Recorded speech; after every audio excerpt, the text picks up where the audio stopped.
পিছনে ঘুরবেন কেন? টাকার পেছনে ঘুরবেন কেন? দুনিয়ার সব আপনার পেছনে ঘুরবে। আমার হাত পরিচয় দিল না, কান পরিচয় দিল নাই আমি মুসলমান। আমার জবান আমাকে পরিচয় দিল আমি একজন সব মখলুকতের মধ্যে একজন মানুষ। আবার এই মানুষের ভেতর থেকে আমাকে পাঠ করে দিল, আলাদা করে দিল আমার জবানের একটা আওয়াজ। মানুষ ঠিক আছে, তবে আমি হিন্দু না, বৌদ্ধ না, খ্রিস্টান না, ইহুদি না, আমি একজন কালেমাওয়ালা মুসলমান। এটা পরিচয় দিল আমার হাতে না জবানে? জবান। আবার মুমিন মুসলমানের ভেতরে আমার জবান আরো আলাদা করলো যে আমি মুসলমান ঠিক, এখানে সব আমরা মুসলমান। আপনার আল্লাহ আমার আল্লাহ দুই না এক? আপনার আমার নবী, আপনার কোরআন আমার কোরআন, আপনাদের কাবা আমার কাবা, আপনাদের কালেমা আমার কালেমা, আপনাদের ধর্ম আমার ধর্ম। দুনিয়াতে আমরা জন্মগ্রহণের সিস্টেমও, বিদায় বেলা কাফনের সংখ্যা, আমাকেও 3 কাফন, আপনাকেও 3 কাফন। মহিলাদের হবে আরো 2টা বেশি। কত হবে? কালার হবে আলাদা।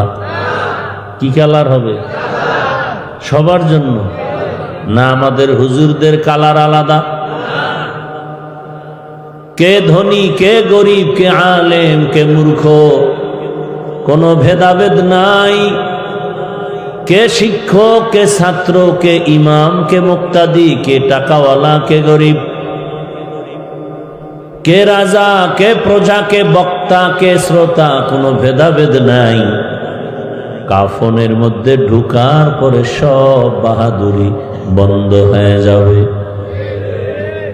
কাফনের উপরে লেখা থাকবে বড় হুজুরের লাশ,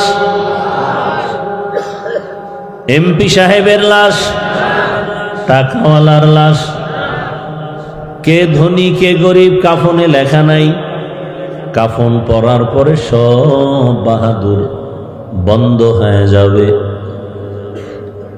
আমি এত সম্মানের মানুষ, একটা কাফন আমাকে কেউ বাড়াইয়াও দিবে না। রাস্তায় রিক্সা চালায় গরিব, সেও যদি মরে যায় তাকে একটা কাফন কেউ কমাইয়াও দিবে না। আমাকেও 3 কাফন, গরিবেরও 3টা কাফন হবে। আমার কাফনের কালারটা ভিআইপি হবে, সব সমান। জানাজার সিস্টেমও কি এক। কবরে যে রাখবে কবরের সাইজও কিন্তু না, এলাকার কবর একটু বড়, কবরের সাইজও এক। কবরে রাখিয়া সবাই যখন চলে যাবে কবরের প্রশ্ন হবে কয়টা? কয়টা? তাও কি না আমারটা আলাদা? রবের পরিচয় দাও, ধর্মের পরিচয় দাও, রহমাতুল লিল আলামিনের পরিচয় দাও। তুমি কোন নেতা, কোন ছাতা, তুমি কয় টাকার মালিক, কোন দল করো, তুমি কতটুকু লেখাপড়া করেছো, এই মাস্তানি চলবে না। সবার বেলায় 3 প্রশ্ন।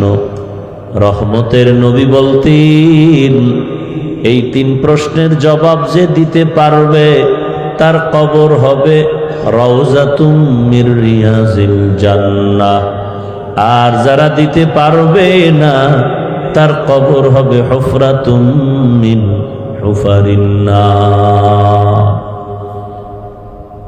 এখন এই 3 প্রশ্নের জবাব কে দিতে পারবে? আমরা হুজুরেরা। কোনো গ্যারান্টি আছে?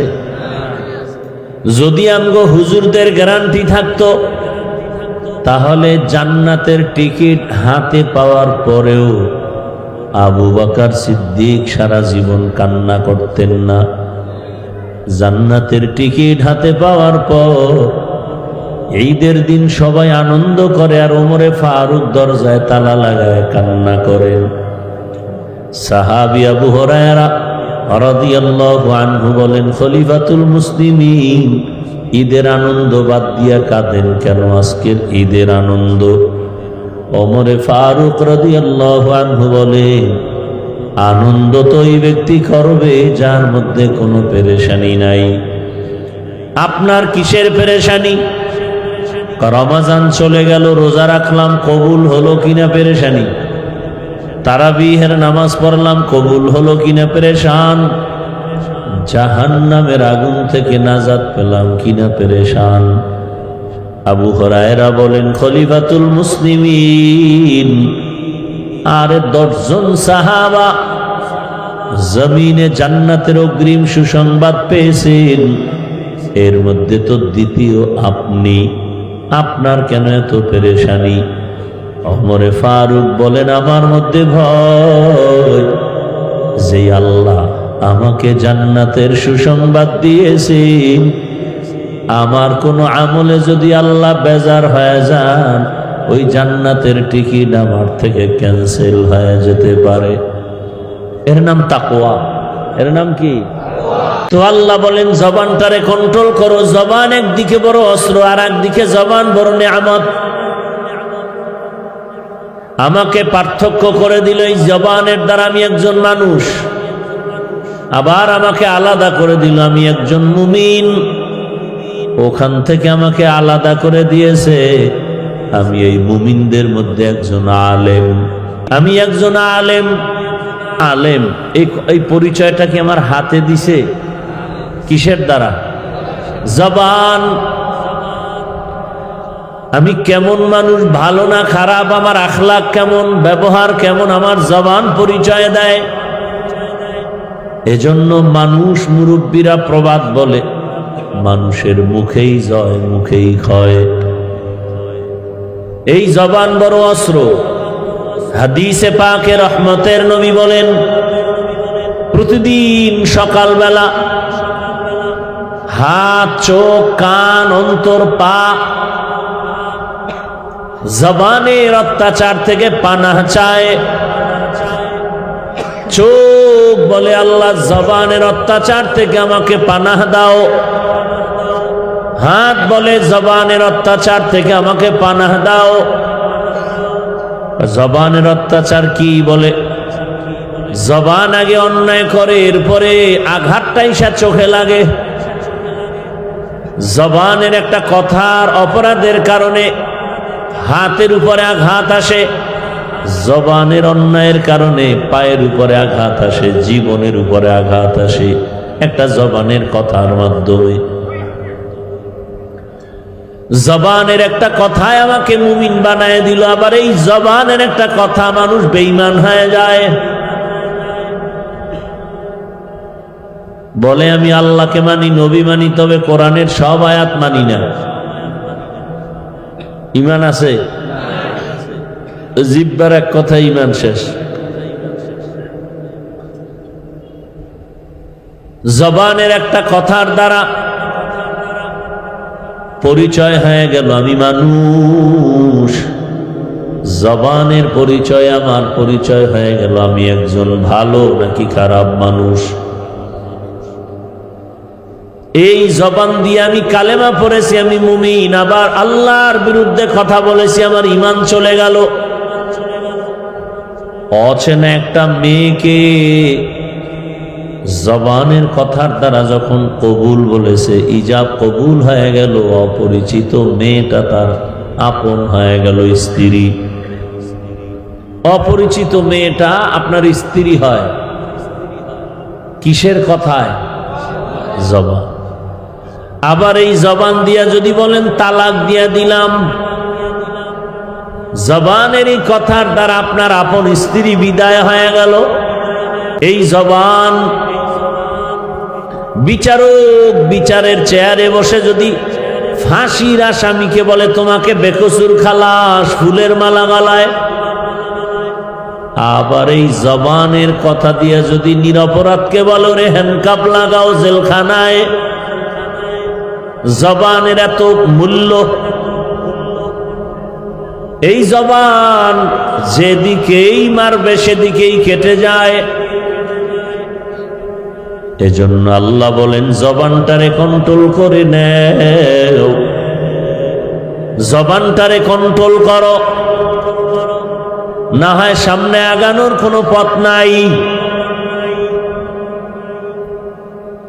এই জবানের দ্বারা বান্দা তুমি আমার মাওলার দিকে আগায় যাও, জবানের দ্বারা পরিচয় দাও তুমি আল্লাহর প্রিয় গোলাম। এখন কন্ট্রোল কিভাবে করবেন? হাত অন্যায় করে, রশি দিয়ে বেঁধে দাও, হাত আর অন্যায় করবে না। পা অন্যায় করে, রশি দিয়া বাঁধো, পা অন্যায় করবে না। কানে অন্যায় কথা শুনে পট্টি লাগায় দাও, অন্যায় কথা কানে যাবে না। চোখ অন্যায় জিনিস দেখে, চোখের মধ্যে পর্দা লাগাও, নেকাপ লাগাও, অন্যায় দেখবে না। জবানের আটকাইবেন কেমন? এটারে রশি দিয়া বাঁধাও যায় না, নেকাপ লাগানো যায় না, কষ্টেপ লাগানো যাবে না। জবানটাকে কন্ট্রোল কিভাবে করবেন? একদিকে এটা কত বড় নিয়ামত।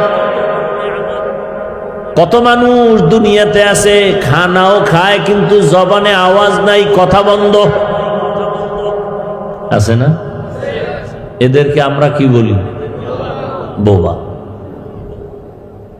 এই যুবক, তুমি যে জিহ্বা নাড়ায় মাকে গালি দাও, বাবাকে গালি দাও, শিক্ষকের গালি দাও, আলেমরে গালি দাও, আল্লাহ যদি তোমারে বোবা বানাইতেন, বলো তুমি কেমনে গালি দিতা? আবার অনেকের কথা চলতেছিল, হঠাৎ রোগে পড়িয়া জবান বন্ধ হয়ে গেছে, এমন হয় না? আল্লাহর বড় নিয়ামতে জবান। দুনিয়াতে আসার পর আজ পর্যন্ত এই জিহ্বা নামের মেশিনটা নাড়ায় নাড়ায় কত কোটি কোটি কথা সাপ্লাই দিলাম। এই কথাগুলো কোন মেশিনে তৈরি হয়? ওই মেশিনটা কোথায়? ওই মেশিনের তেল, পেট্রোল, অকটেন কে দেন? বিদ্যুতের বাতি জ্বলে, বিল দেওয়া লাগে। মাইকে কথা বলি, মাউথ আমার কথা টেনে মেশিন থেকে ইউনিট দিয়া হরেনের মাধ্যমে দূরে সরায় দিল। এই মেশিনটাও দীর্ঘ আনলিমিটেড চলবে না, একটা টাইম আছে। যদি লাগাতার চালাইতেই থাকে, হঠাৎ করে মেশিন গরম হয়ে আগুন লেগে যাবে। কিন্তু জিহ্বা নামের মেশিন 30, 40, 50, 70 বছর পর্যন্ত জিহ্বা নাড়ায় কথা বলি, একটা সেকেন্ডের জন্য কখনো জিহ্বা বন্ধ হয়ে যায় নাই। কথা বলতে বলতে ঠোঁট ব্যথা করে, গাল ব্যথা করে, কপাল ব্যথা করে, মাথা ব্যথা করে, জিহ্বা কখনো ব্যথা করে না। কত বড় নিয়ামত! আল্লাহ বলেন এই জবানটারে কন্ট্রোল কর। জবানের একটা কথার দ্বারা মায়ের কলিজা ঠান্ডা, আবার এক কথায় মায়ের চোখের পানি বের হয়ে যায়। এই জবানের একটা কথা মানুষ জিরো থেকে হিরো হয়, আবার একটা কথার দ্বারা হিরো থেকে জিরো হয়ে যায়। জবানটাকে কেমনে কন্ট্রোল করবা? হাত কন্ট্রোলে আনা যাবে, পা যাবে, চোখ কন্ট্রোল করা যাবে, জবানটারে কেমনে করি? আল্লাহ নিজে বলেন আমার কাছে একটা মেডিসিন আছে, ওই মেডিসিনটা যদি ব্যবহার করো জবানটা কন্ট্রোল করা সম্ভব। অন্য দুনিয়ার কোনো চালাকি করিয়াও জবান কন্ট্রোল করা যাবে না। আমার দেওয়া কুদরতের ওই মেডিসিনের নাম হলো তাকওয়া। মেডিসিনের নাম কি? হর কে দারত খৌফে হক দর দিল মাদাম জান্নাতুল মাওয়া দেহদ রামাকাম জুজবা হক ছি জে মখাজ ইনসুজা ফজলে উআ মস্তে দরজুম লা জাহা। আপনাদের খারাপ লাগতেছে? জবানকে কন্ট্রোল করার একমাত্র মেডিসিনের নাম তাকওয়া, তাকওয়ার শব্দের অর্থ হলো ভয়। ভয়ের আরবি হলো খৌফ, ভয়ের আরবি হলো খশিয়া।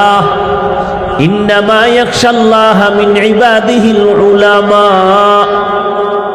আল্লাহ বলেন জমিনে আমার বান্দা বান্দীদের মধ্যে আলেম যারা, উলামা যারা আমাকে ভয় করবে। ভয় করার মানে কি? ওয়া আম্মা মান খাফা মাকামা রাব্বিহি ওয়া নাহান নাফসা আনিল হাওয়া ফাইন্নাল জান্নাতা হিয়াল মাওয়া। খাউফুন মানিও ভয়, খাশিয়াতুন মানিও ভয়, তাকওয়া মানিও ভয়। এখন আমি যদি আপনাদের প্রশ্ন করি, আপনারা এখানে কারা কারা আল্লাহকে ভয় করেন? যদি প্রশ্ন করি, সবাই হাত উঠাবে নাকি উঠাবে না? সবাই হাত উঠাবে। কিছু চালাক পারলে পা উঠায় দিবে, বলবে আমরা 4 হাত পায়ে আল্লাহরে ভয় করি। আরো যারা চালাক তারা বলবে হুজুরদের থেকে আমরা আরো বেশি ভয় করি। অত সেখানে বহু আশেক আছে, নামাজ নাই, রোজা নাই, তেলাওয়াত নাই, বয়ানে আসছে ঠিক, তবে আজ ফজর পড়ে নাই, জোহর আসর মাগরিব এশাও পড়ে নাই। এমন আশেক নাই?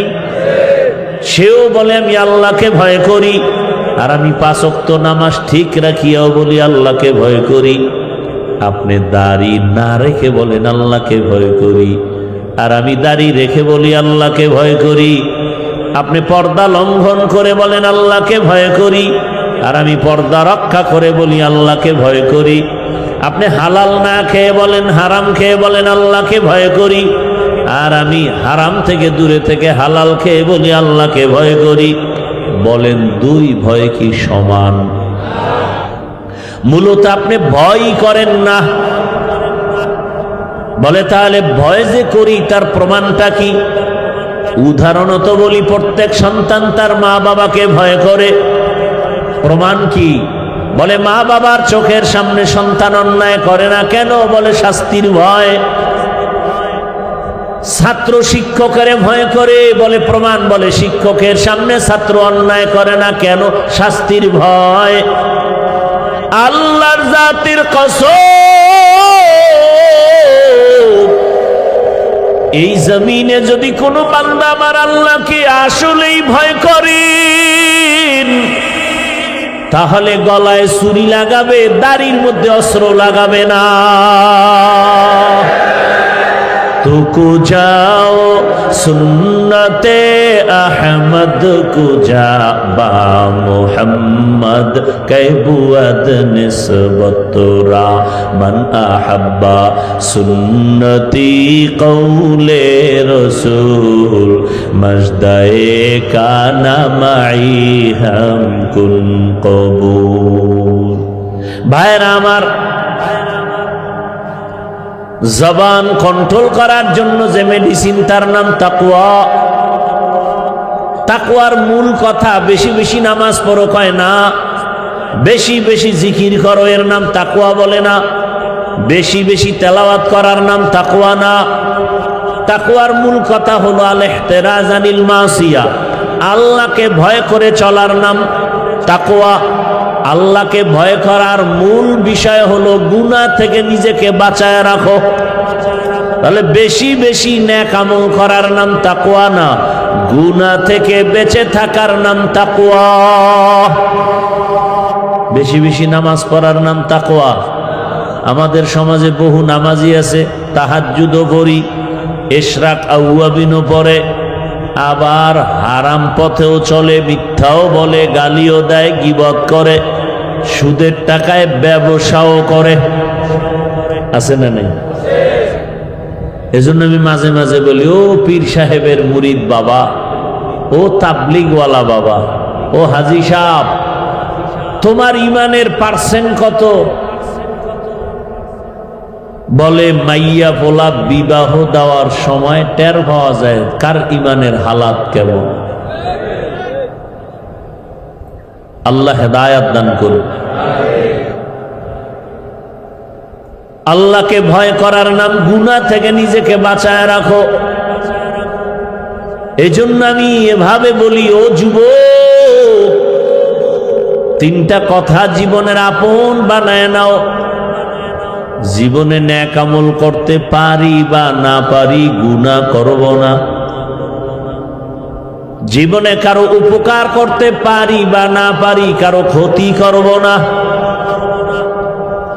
জীবনে কারো প্রশংসা করতে পারি বা না পারি, কারো বদনাম করব না। এর নাম তাকওয়া। নেক আমল করতে পারি বা না পারি, গুনাহ করা যাবে। কারো উপকার করতে পারি বা না পারি, ক্ষতি করা।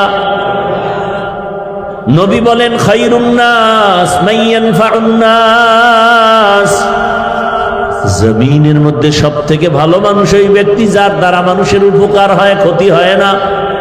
হাতের দ্বারাও ক্ষতি হবে না, চোখের দ্বারাও ক্ষতি হবে না, জবানের কথার দ্বারাও ক্ষতি হবে না। আর আল্লাহর ভয় যখন অন্তরে আসবে, ওই মানুষটার দ্বারা গুনাহ কন্ট্রোল করা সম্ভব হবে। আজকে এত বয়ান চলে, আরে বয়ান এক একটা স্টেজে 5 জন 10 জন বক্তার বয়ান, 1 ঘন্টা 1.5-2 ঘন্টা করে বয়ান, তাবলীগওয়ালাদের বয়ান, জুমার মসজিদে খতিব সাহেবদের বয়ান, পীর মাশায়েখের বয়ান। এরপরে আগের দিনের থেকে আরো আপডেট হয়ে গেছে, মোবাইলের ভেতরে বয়ান। এত বয়ানের পরেও কেন মসজিদে ফজরে মুসল্লি নাই? জুমার দিন জায়গা নাই, মসজিদ কমিটি কয় বাড়াও, মসজিদ বড় করতে হবে, ছাদ বাড়াও, ছাদ দিতে হবে। এই জুমার টাইমে জায়গা নাই, রাস্তাঘাট সব ফুলফিল। এরা কোথার থেকে আসছে? এরা ফজরে কইছিল, এরা তো এলাকার না, এরা সব মায়ানমার থেকে আসছে। বুঝলাম কেমনে? বলে জুমার পরে নাই, সব আবার হেনে গেছি, আসরে নাই। এই লোকগুলো কি ফজরে বাসায় ছিল না?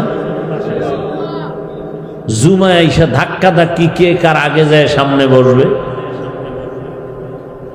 5 ওয়াক্ত নামাজিরা জায়গা পায় না, বেনামাজি সামনের জায়গা দখল করে বসছে, আছে না নাই? আর কিছু ভিআইপি সুদখোর ঘুষখোর আছে, এগুলোর জন্য রেজিস্ট্রি করা থাকে জায়গা, যে এরা যত লাস্টে আসবে এগুলোর জন্য ইমামের বরাবর থাকবে জায়গা। মানুষ সব জায়গা দিবে, ধাক্কায়া ভিতরে চলে যাবে, আছে না নাই? বিষয় কি? বলে আমরা তো মসজিদের বড় দায়িত্বশীল, মসজিদে কথা বলা নিষেধ, দুনিয়াবি। কমিটির লোকেরা কথা বলে, চিন্তা করে আমগো বাধা দেওয়ার ক্ষমতাতে জমিনে কোনো মায়ের সন্তানের নেই। ইমাম সাহেবের বয়ান শুনে কত মানুষ নামাজি হয়ে গেছে। কমিটির লোক নামাজ ঠিক মতো করে না কেন? এরা তো আর ইমামের বয়ান ঠিক মতো শুনে না। শুনে ইমাম বয়ান করে, এরা কানে মুখে কথা বলে, গল্প করে, আসেও তো শেষে, বয়ানও শুনতে আসে না। আসে এমন টাইমে যে খুতবা দিবে বাপ। বয়ান শুনতে আসে না কেন? কয় আমগো খতিব সাহেবের বয়ান আগুন, কঠিন বয়ান করে, এগুলো কলিজা গরম হয়ে যায় বয়ান শুনলে, সহ্য করা যায় না। আমাদের তাকওয়া অন্তরে এতটা দুর্বল, তো এত বয়ানের পরেও আমাদের আমলের খাতা শূন্য কেন? কিয়ামত পর্যন্ত বয়ান চলবে, উম্মতের পরিবর্তন হবে না যতক্ষণ পর্যন্ত আল্লাহর ভয় অন্তরে আসবে না। আর আল্লাহর ভয় অন্তরে ততক্ষণ আসবে না যতক্ষণ পর্যন্ত মুমিন একজন আল্লাহ ওয়ালার নেক নজর নিবে না। قال رسول الله صلى الله عليه وآله وسلم لكل شيء معدن ومعدن التقوى قلوب العارفين। ভালো ভালো জিনিস রাখার গোডাউন আছে, তাকওয়ার গোডাউন হলো আল্লাহর প্রিয় বান্দাদের কলব। আহলুল্লাহ যারা, তাদের কলবের ভেতরে তাকওয়া, তাদের নজর লাগাও। তাদের নজরের মধ্যে পাওয়ার আছে, পাওয়ার। قال رسول الله صلى الله عليه وآله وسلم اتقوا فراسة المؤمن فإنه ينظر بنور الله। মুমিনের পাওয়ার আল্লাহ দান করেন, এই বিষয়ে তোমরা সতর্ক ভয়, কারণ তোমরা যা দেখো না, আল্লাহর বিশেষ বান্দা বিশেষ ক্ষমতায় অনেক কিছু দেখেন যা সাধারণ মানুষ দেখে না। মসজিদে নববীর মধ্যে খুতবা দিতেছেন, বাঘের হুঙ্কারে হযরত ওমর হঠাৎ খুতবার মাঝখানে একটা অপ্রাসঙ্গিক আওয়াজ দিলেন, ইয়া সারিয়াতাল জাবাল, ইয়া সারিয়াতাল জাবাল, ইয়া সারিয়াতাল জাবাল। এই সারিয়া, পাহাড় পাহাড় পাহাড়। ওমর আওয়াজ দিছেন খুতবার মাঝে, অপ্রাসঙ্গিক আওয়াজ। মদিনায় বসে সারিয়াকে বলছেন, এই সারিয়া, পাহাড়। সারিয়া কই? বলে মদিনা থেকে 2000 কিলোমিটার দূরে ইরানে ইসলামের পক্ষে যুদ্ধ করে। সারিয়াকে জিজ্ঞাসা করা হলো, ওমরের আওয়াজটা শুনছিলানি? বলে কাছে বসে যেভাবে শোনা যায় তেমনই শুনেছি। খাকো বাদো আবো আতিশ বন্দা বামানে তু মুর্দা বাহক জিন্দা। আল্লাহওয়ালাদের নজরের মধ্যে পাওয়ার আছে, আল্লাহওয়ালাদের কলবের মধ্যে পাওয়ার। হাদিসের ভাষায় পাওয়ারকে বলে ফেরাসাত, কোরআনের ভাষায় পাওয়ারকে বলে ফুরকান। ইয়া আইয়ুহাল্লাযীনা আমানু ইন তাত্তাকুল্লাহ ইয়াজআল লাকুম ফুরকানা। মুমিনের মধ্যে যারা তাকওয়ার উপরে প্রচেষ্টা চালাবেন, আল্লাহ তাদের স্পেশাল একটা পাওয়ার দান করেন। পাওয়ারের নাম ফুরকান। পাওয়ারের নাম কি? মা মানাল ফুরকান হুয়া নূরুম মিন ইলাহি। ফুরকান কি? বলে আল্লাহর থেকে দেওয়া একটা নূরের আলো।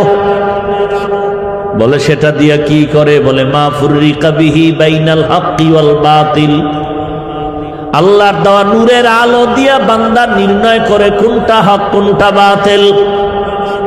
অন্ধকারের মধ্যে, বেদাতীদের মধ্যেও, শিরিকের মধ্যেও বান্দা ঈমানের আলো নিয়া হকের ঝান্ডা নিয়ে দাঁড়ায় থাকে। সব ডানে বামে উল্টা পাল্টা করবে, কিন্তু ফুরকানের পাওয়ারওয়ালারা উল্টা পাল্টা করবে না। ক্বালা রাসূলুল্লাহি সাল্লাল্লাহু আলাইহি ওয়া আলিহি ওয়াসাল্লাম লাম তাজতামিআ উম্মতি আলা দালালাতি আবাদা। সব উম্মত গোমরা যদি হয়, পথভ্রষ্ট যদি হয়, ফুরকান নামের পাওয়ারওয়ালারা হকের ঝান্ডা নিয়ে থাকবে। দুনিয়ার সব একদিকে যাবে, ওই হকপন্থীরা ডান বামে যাবে না। একই সময় দুনিয়ার সব উম্মত গোমরা হবে না। বেশিরভাগ গোমরা হলেও সংখ্যায় কম হলেও একদল হকের ঝান্ডা নিয়ে দাঁড়ায় থাকবে। কারা তারা? ফুরকান নামের পাওয়ার যাদের আছে। কোরআনের ভাষায় পাওয়ারের নাম ফুরকান, হাদিসের ভাষায় পাওয়ারের নাম ফেরাসাত। উসমান রাদিয়াল্লাহু তাআলা আনহু মসজিদে বয়ান করতেছেন। বয়ানের শেষ দিকে একজন সাহাবী এসে ঢুকছেন, বসছেন, বয়ান শুনতেছেন। উসমান রাদিয়াল্লাহু আনহু নজর দিছেন ঠিক, কিন্তু অন্যদিকে তাকায় বয়ান করতে গিয়ে এক পর্যায়ে বলেন, এই আমাদের এই মজলিসের মধ্যে এমন একজন ব্যক্তি আছে যার চোখের মধ্যে জেনার আসর লাগানো। কিসের আসর? জেনার আসর দেখা যায় চোখের মধ্যে। এখন যে সাহাবী ঢুকছেন সে আসছে বাজার থেকে, তো বাজারে গিয়ে এক বেগানার নজর লাগছে। এখন সাহাবী আশ্চর্য হয়ে গেল, বাজারে এক বেগানার চোখে চোখে আমার চোখ পড়েছে, সেই খবর ওসমান জানলো কিভাবে? ওসমান তো বয়ান করতেছেন রাদিয়াল্লাহু আনহু। আপনাদের সমস্যা হয়? আমি কিন্তু এলোমেলো বয়ান করতে পারিনি, অভ্যাস নেই। আপনারা যদি শুনতে না চান, আমার কোনো দায়বদ্ধতা নেই যে আপনাকে ধাক্কায় বয়ান শোনাতে হবে, কারণ এটা এমন এক অবস্থা, আল্লাহ যাকে কবুল না করবেন তার কপালে এগুলো ঢুকবে না। এজন্য তো আমি বলি, এ সমস্ত ময়দানে এই যে মাটির মধ্যে বসা, খাওয়ানোর চিন্তা নাই, ঘুমের চিন্তা নাই, হ্যাঁ, আসছে নিজের টাকা দিয়া পায়ে হেঁটে বসার ভিআইপি কোনো ব্যবস্থা নাই, মাটির উপরে বসা, কেউ দাঁড়ানো, এতগুলো মানুষকে নিয়ন্ত্রণ করার জন্য কোনো পুলিশ বলেন না কেন, র্যাব আছে, প্রশাসন আছে, দুনিয়ার কোনো মাস্তান টাকাওয়ালা যদি এতগুলো মানুষ এখানে বসাইতে চাইতো, এক নাম্বার কথায় জান্নাতিকেও আসতো না গাঞ্জাখোর ছাড়া। নাম্বার দুই, এতগুলো মানুষ এখানে জমা করার জন্য ওই টাকাওয়ালার ফ্রি গাড়ি দেওয়া লাগতো। আপনাদের কেউ ফ্রি গাড়ি দিছে? দেয় নাই। নাম্বার তিন, এখানে আসার পরে ভিআইপি বসার ব্যবস্থা করত। আপনাদের বসার ব্যবস্থা ভিআইপি? পৃথিবীতে এর থেকে থার্ড ক্লাসের বিছানা হতে পারে না। চার নাম্বার, এখানে আসার পরে ফাঁকে ফাঁকে নাস্তা দিতে হতো, না হয় চেয়ারের বাড়ি। কি এই সিস্টেম দেখেন নাই? মিটিংয়ে বসছে, একটা সবাই বসছে, নাস্তা চলতেছে, প্যাকেট একটা কম পাইছে, বাইরে বাইরে শুরু হয়ে গেছে, চেয়ার উঠতেছে বাতাসে। আবার ওই দলের কিছু কুলাঙ্গারেরা ভিডিও করে জাতিকে জানাইতেছে যে দেখো আমরা কত বড় বেয়াদব। আছে না নাই? কেমন কুলাঙ্গা! নিজের দলের কিছু উল্টাপাল্টা হলে এটা আবার প্রকাশ করে ভিডিও করে যারা দেখায়, ওগো 24 ঘন্টা ফিডে তো দল থেকে বহিষ্কার করা উচিত, ওরা তো কুলাঙ্গার, দলের কলঙ্ক। কয় ফিডামুখী, আমিও তো এই আকামের মধ্যে একজন। কারে ফিডে? নষ্ট কোথাকার। এরপরে এই মানুষগুলোকে নিয়ন্ত্রণের জন্য কত পুলিশ, কত র্যাব, কত কিছু লাগে। শেষ পর্যন্ত ভয় থাকলে কুত্তা এনে হাজির করে, কারণ মানুষ বেঈমানি করতে পারে, কুকুর বেঈমানি করে না। বডিগার্ড বডির উপরে গুলি মারে, আর কুকুর না খাইয়া সারা রাত মালিকের বাড়ি পাহারা দেয়। কিন্তু দেখেন তো এই মজলিসটা, কোনো প্রশাসন নাই, পাহারাদার নাই, চুপচাপ সবাই বসে আছে, কোনো আওয়াজও। এই মুহূর্তে কেউ টেলিফোন করলেও ধরবে না, কেটে দিবে। কথা ঠিক না? যতবার টেলিফোন করবে বারবার কল কেটে দিবে। 3-4 বার দেওয়ার পরে হঠাৎ ধরতেও পারে। আর সেই কলটা যদি বাসার থেকে আসে তো আজকে রাত্রে তার খবর আছে।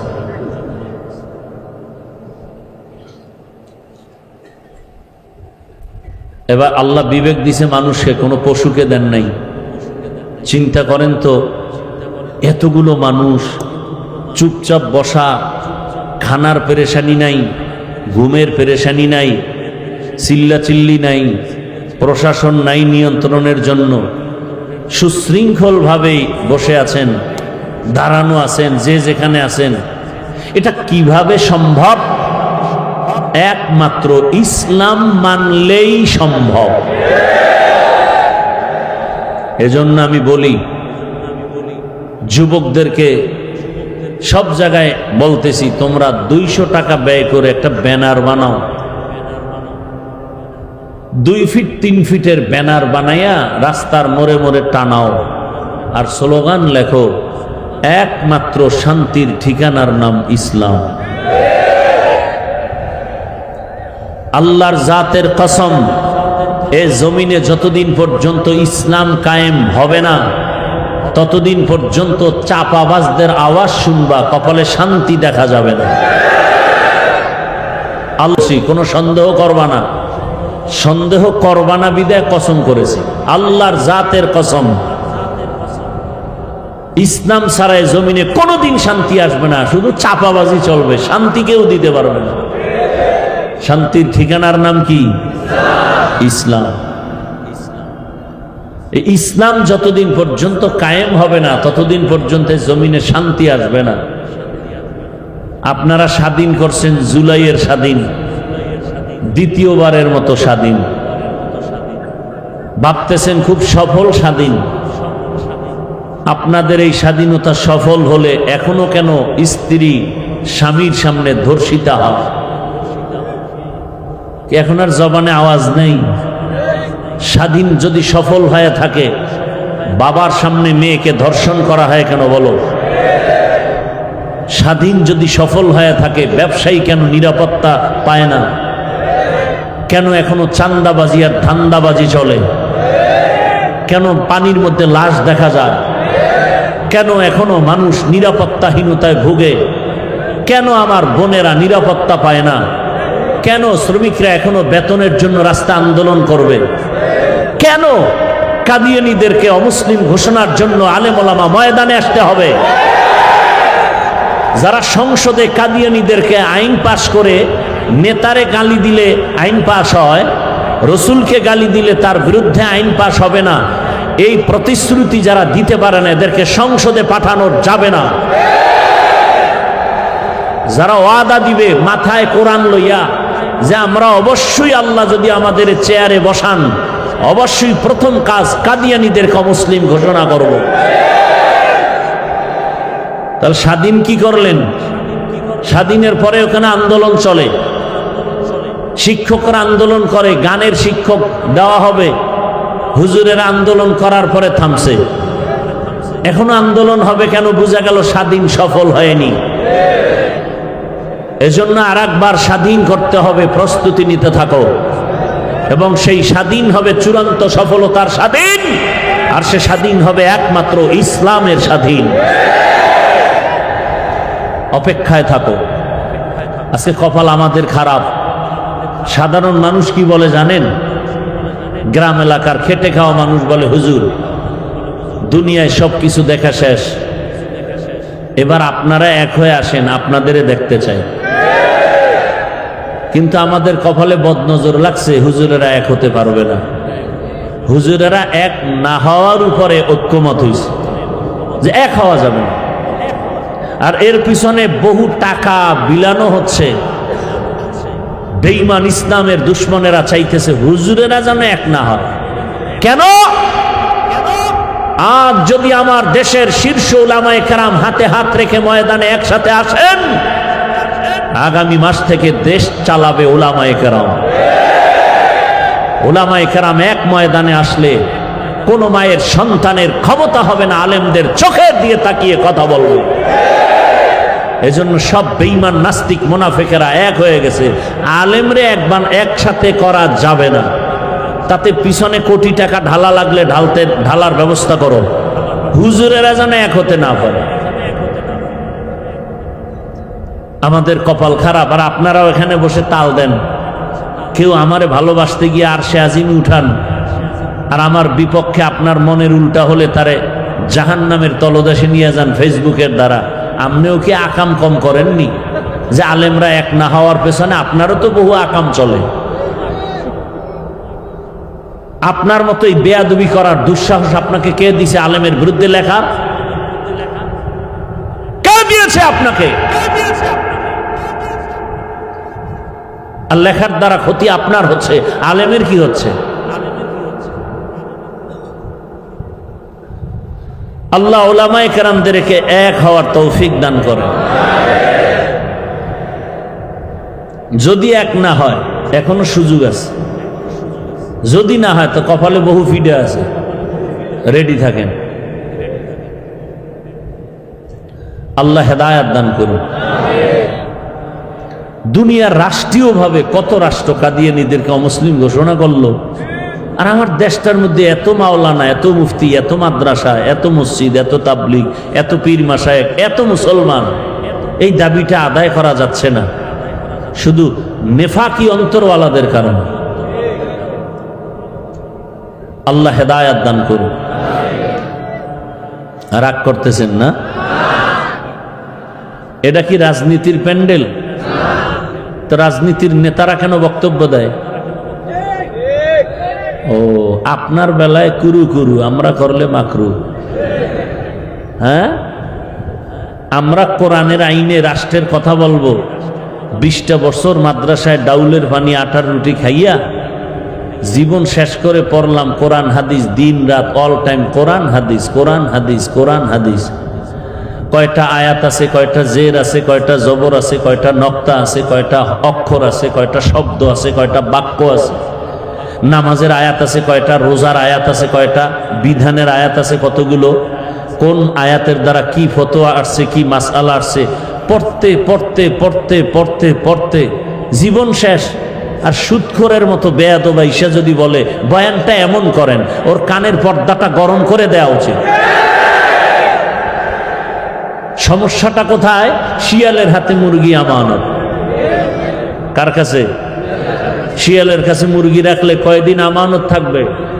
3 দিন। হ্যাঁ, শিয়ালের হাতে মুরগি রাখলে যা হয়, মাদ্রাসা মসজিদ আর ধর্মের চাবি সুদখোর, ঘুষখোর, ধর্ষক আর খুনিদের হাতে দিলে তাই হবে। আল্লাহ হেদায়াত দান করুন। এই কথাগুলো যদি আগামী জুমায় কোনো ইমাম সাহেব মসজিদে বলে, কমিটি বলবে 1 মাসের ছুটি। বাড়ি যাইতে না শুনবে পরের জুমা আর এক হুজুর পড়াইতেছে। সমস্যা কোথায়? শিয়ালের হাতে মুরগি। সমস্যা কোথায়? শিয়ালের হাতে মুরগি। এজন্য বলি, এই মুসলমান বাবারা, দোষ কি সব অন্যদের না আমাদেরও আছে? এই যে অপেক্ষায় আছে, গুনতেছে নির্বাচনটা কবে আসবে, আগের রাত্রে হাদিয়া খাইব পায়খানার নামে। এই যারা ভোটের আগে টাকা খাও, নির্লজ্জ বেহায়া, তুমি বাথরুমে ঢুইকা 10 গ্রাম পায়খানা খাইও, পরে উখিয়া বাজারে গিয়া হালাল সাবান কিনে কুলি কইরো, গন্ধ থাকবে না। আর এই হারাম খায়া যারা মরবে, জাহান্নামের আগুন ছাড়া কপাল ঠান্ডা হবে না। আল্লাহ হেদায়াত দান করুন। কি রাগ করতেছেন আপনারা? কি আমরা কি দুর্বল ইসলাম মানি নাকি? আমাদের কোরআনটা কি দুর্বল? আচ্ছা, এখানে অনেক শিক্ষিত যুবকদেরকে বলছি, বাবারা খেয়াল করেন তো, বাবার কথা কি সন্তান সব মানে? 2-1টার সাথে তর্ক করে না? তার মানে কি বাবারে কেউ গালি দিলে ও শুনবে? ও কলারটা ধরে বলবে, এই বেয়াদব, আমার সাথে বাবার তর্ক হোক যাই হোক, কিন্তু বাবার অপমান তো আমি মেনে নিব না। কি? তাহলে এখানে বহু আল্লাহর বান্দা আছেন, নামাজ ঠিক মতো পড়েন না, কিন্তু আল্লাহকে মানেন তো, কথা বলেন না কেন? রোজা ঠিক মতো রাখেন না। তাহলে আপনার সামনে যদি ইসলামটাকে কেউ খাটো করে, আপনার উচিত ছিল না তার কলারটা ধরে, এই বেঈমান, আমি নামাজ ঠিক মতো পড়ি না ঠিক, কিন্তু আমার ইসলাম রে খাটো করলে তোর জীবনটা শেষ করে দেব। এতটুকু ঈমান কি আপনাদের নাই? তা আপনার সামনে কেউ বলে ইসলামে এটা আছে ওটা নাই, আপনার তো বলা দরকার ছিল, আমার ইসলাম তো এরকম দুর্বল না, তোমার ঈমান দুর্বল, তোমার চরিত্র দুর্বল, আমার ইসলাম ঠিক আছে। দুনিয়াতে যত নীতি আছে এর মধ্যে সব থেকে শ্রেষ্ঠ নীতি ইসলামের নীতি। দুনিয়াতে পরিবার নীতি আছে, সমাজ নীতি আছে, অর্থনীতি আছে, রাষ্ট্রনীতি আছে, রাজনীতি আছে, সবগুলোর থেকে ইসলামের নীতি শ্রেষ্ঠ। কয় রাজনীতির মধ্যে ধর্মকে টানা যাবে না। তুমি ধর্ম আর রাজনীতি আলাদা, এটা তোমারে কে বলল? আমাদের ইসলাম আর সমস্ত নীতি তো একসাথে লাগানো, যে সমাজ নীতি আলাদা, ইসলাম আলাদা, পরিবার নীতি আলাদা, ইসলাম আলাদা। আমাকে ইসলাম তো এমন না। আমাদের সমাজ নীতি ইসলাম, পরিবার নীতি ইসলাম, একসাথে লাগানো। রাজনীতি, রাষ্ট্রনীতি ইসলাম, একসাথে লাগানো। আলাদা কি করার অধিকার আপনাকে কে দিল? হ্যাঁ, আপনি রাজনীতি করেন না, এ নিয়ে আপনার সাথে দ্বন্দ্ব নেই।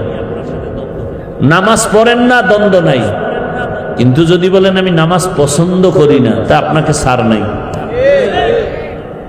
আপনি দাড়ি রাখেন না, দ্বন্দ্ব নাই, যদি বিরোধিতা করেন ছাড় নাই।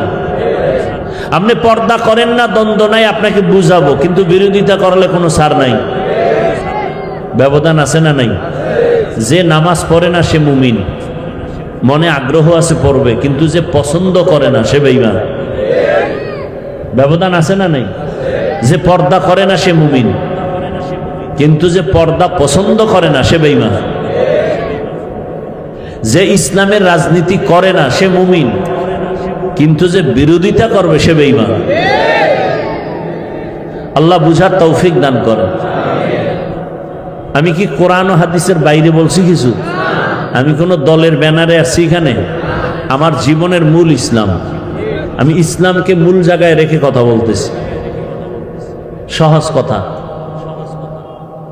কোরআনে নাই এমন কিছু আমরা বলবো না, বলার চেষ্টাও করি না। যদি ভুলে কিছু কোনো কথা বের হয় আমাকে বলেন, আমি তওবা করব, কানে ধরে উঠবস করবো। এখনই বলেন যে হাফিজ ভাই কোরআন হাদিসের বাইরে একটা কথা এভাবে চলে গেছে, বলেন, আমি এখন কানে ধরে উঠবস করব। আল্লাহর কোরআনে কি রাষ্ট্রনীতি নাই? ইউসুফ নবী মিশরের অর্থমন্ত্রী ছিলেন, এই ঘটনা নাই? সুলাইমান নবী গোটা দুনিয়া পরিচালনা করছেন, এর কোরআনে নাই? আমি তো সেগুলো বলতেছি। সব কথার মূল ফলাফল কি? ইসলাম ছাড়া শান্তি আসবে? দেখেন ইসলাম কত মানুষের মধ্যে ভয় ঢুকিয়ে দিছে, ইসলাম বড় কঠিন, অথচ পৃথিবীতে সহজ ধর্ম ইসলাম। এর থেকে সহজ ধর্ম নেই। মানুষের স্বভাব কি? খানা খাবে। কিংবা আমাদের স্বভাব কি? খানা খাওয়া না না খাওয়া। ইসলাম নিষেধ করছে খাইতে, বরং অজস্র খানা দিছেন হালাল। সীমিত খানার কিছু লাইন আছে যেটা হারাম। মানুষের স্বভাব কি? বিবাহ করা। ইসলামে কি হালাল না হারাম? হালাল। তাহলে আপনার স্বভাব মানুষের ঘুম। ইসলামে ঘুমের অনুমতি আছে না নাই? হ্যাঁ, তবে সীমাবদ্ধতা আছে, যে তুমি ঘুমাবা নামাজ বাদ দিয়া না, সীমাবদ্ধতা আছে। খানা খাবা, খাও, ইসলামে হালাল করেছে। তাহলে ইসলাম আপনার বিরুদ্ধে কি করেছে বলেন? ইসলাম তো এত সহজ। দুইজনে দেখা হলেই কি দিতে হবে? সালাম। মানে কি? সালাম মানে কি? আমি বললাম আসসালামু আলাইকুম, তোমার উপরে শান্তি বর্ষণ হোক। সে আমাকে কি বলবে? অর্থ তোমার উপরেও শান্তি বর্ষণ হোক। দুই দিক থেকে শান্তির দোয়া চলতেছে, অশান্তি হবে কেন? ইসলাম কত সুন্দর। বলে এই বড়রা ছোটকে আদর করো, মায়ার নজরে দেখো। ছোটদেরকে বলে বড়দের সম্মানের নজরে দেখো। বড়রা যদি ছোটদেরকে মায়ার নজরে দেখে, কোনোদিন ছোটদের উপরে বড়রা জুলুম করবে না। ছোটরা যদি বড়দের সম্মানের নজরে দেখে, কোনোদিন ছোটরা বড়দের সাথে বেয়াদবি করবে না। ইসলাম কত সুন্দর। কর্মচারীকে বলে, ও মালিক, তোমার কর্মচারী কাজ করে ঘাম ঝরার আগে বেতনটা দিয়ে দাও। আন্দোলন হবে না, মনে কষ্ট থাকবে না। আগামী দিন সময় মতো কর্মচারী হাজির হয়ে যাবে। ইসলাম এত সুন্দর। ইসলামে মিথ্যা কথার অনুমতি নাই, গালি দেওয়ার অনুমতি নাই, গীবত করার অনুমতি নাই।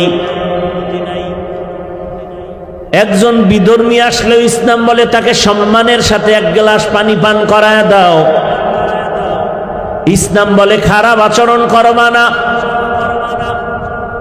ইসলামের মতো সুন্দর ধর্ম নাই, বুঝি না, এজন্যই উল্টা পাল্টা। আপনি পানি পান করবেন, গেলাসে পানি নিলেন, পানি পান করবেন, বা একটা বোতল নিলেন, বাম হাতে এক টান দিলেন, আধা লিটার নাই। ইসলাম বলে না, ডান হাতে নাও, 3 বারে পানি পান করো, পিপাসাও নিবারণ হবে, সুন্নত আদায় হবে। আপনারা জুতা পরবেন না যাওয়ার সময়?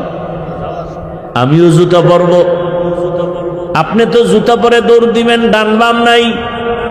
ইসলাম বলে না, জুতা পরার সময় একটু খেয়াল করলেই হয়ে যাবে, ডান জুতায় ডান পাও আগে ঢুকাও,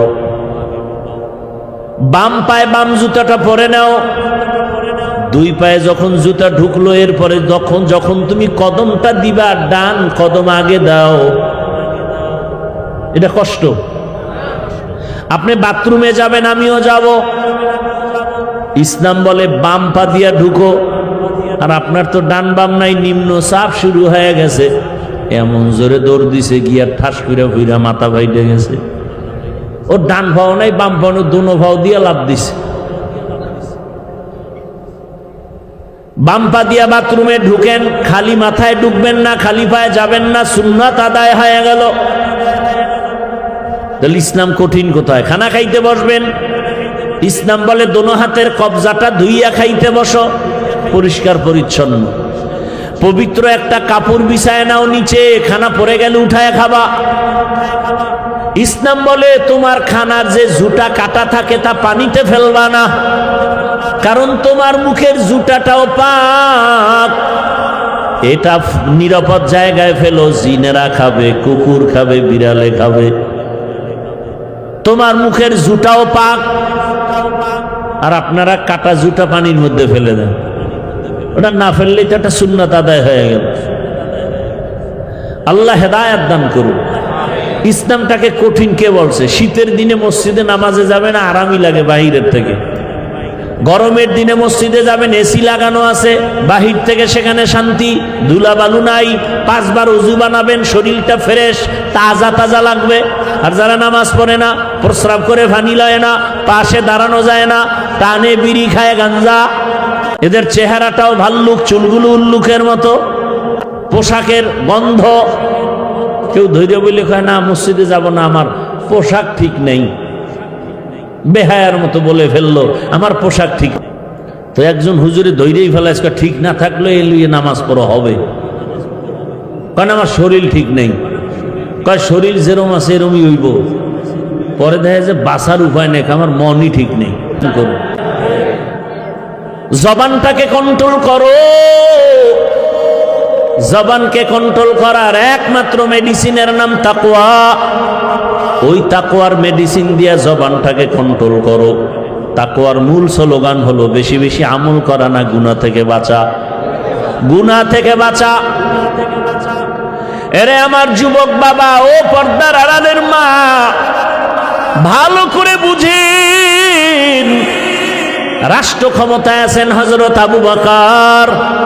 বলবো না কষ্ট হইতেছে? রাষ্ট্র পরিচালনা করেন কে বলেন? আবু বকর সিদ্দিক রাদিয়াল্লাহু আনহু। একদিন বিবি সাহেবা বলেন, আমার একটু মিষ্টি খাইতে মনে চায়। কি খাইতে?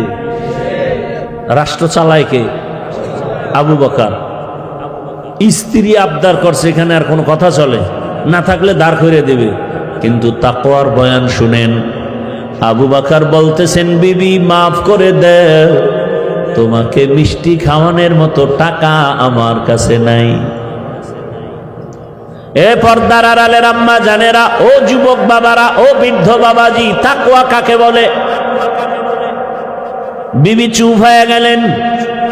কয়েক মাস পর আর একদিন আবু বকরকে বলেন, বিবি ও স্বামী আমার, খলিফাতুল মুসলিমিন, ওইবার আপনি বলছিলেন টাকা নাই, মিষ্টি খাওয়াতে পারবেন না। আজকে আমি টাকা দিলাম, এই টাকা দিয়ে মিষ্টি এনে দেন। আবু বকর কয়, টাকা কই পেয়েছো? বিবি বলে, আপনি যে বেতন আইনা জমা দেন, সংসার চালাইতে গিয়া আমি এই কয় টাকা আমি আলাদা জমা রাখছি। কথা বুঝেননি? দেখেন আবু বকর রাদিয়াল্লাহু আনহুর কথাটা কত ওজনওয়ালা। আবু বকর বলেন, বিবি বুঝা গেল, তাহলে আমার বেতনের মধ্য থেকে এই কয় টাকা কম হলেও সংসার চলে কাহা? তাহলে আগামী মাস থেকে আমি এই টাকা কমাইয়া বেতন নিব। ভাইরা আমার, স্ত্রী টাকা দেওয়ার পরে আবু বকর জিজ্ঞাসা করলেন, কোথায় পেয়েছো এই টাকা? আমনের বউ যদি এই টাকা দিত জিজ্ঞাসা করতেননি, ওটার আরো গোপন রাখতেন, মনে মনে দোয়া ইনুস পড়তেন যে বিবি ধন্যবাদ তোমার, এরম দিও, মাসে মাসে দিও, তোমারে আরো দোয়া করব। জিগাইবেন এই টাকা কি চুরি কইরা দাও না কোথার থেকে দাও? কিন্তু আবু বকরের তাকওয়া, বিবি কোথা থেকে তুমি টাকা এনে দিলা? ভাইরা আমার, ওমরে ফারুকের ঘটনা তাকওয়া। বিবি সাহেবা বললেন, খলিফাতুল মুসলিমিন হব সামনে ঈদ আসতেছে, সন্তানদের একটু বস্ত্র কাপড়ের জন্য টাকা নাই, ব্যবস্থা করেন। ওমরে ফারুক রাদিয়াল্লাহু আনহু বলেন, আমার তো কাছে টাকা নাই, কেমনে ব্যবস্থা করি? বিবি পরামর্শ দিছে, অগ্রিম বেতন নিয়ে আসেন 1 মাসের। কয় মাসের? 1 মাসের অগ্রিম বেতন নিয়ে আসেন।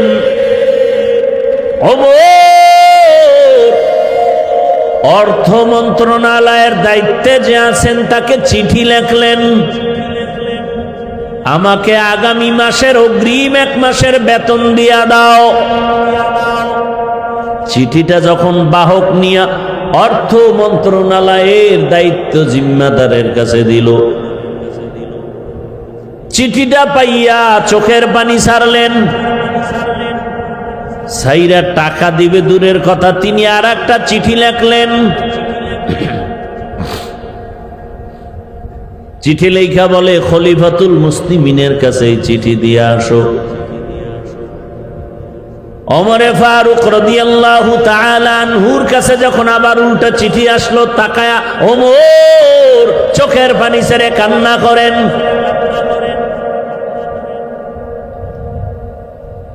জিজ্ঞাসা করা হলো, ওমর আপনি কেন কাঁদেন? বলে, আমি চিঠি দেখে কাঁদি। অর্থ মন্ত্রণালয়ের জিম্মাদার আমাকে টাকা দেওয়ার পরিবর্তে 2টা শর্ত লেখছে, এই 2 প্রশ্ন দিয়া দিছে, 2 প্রশ্নের জবাব দিলে সে আমাকে টাকা দিবে, আর আগে দিবে না।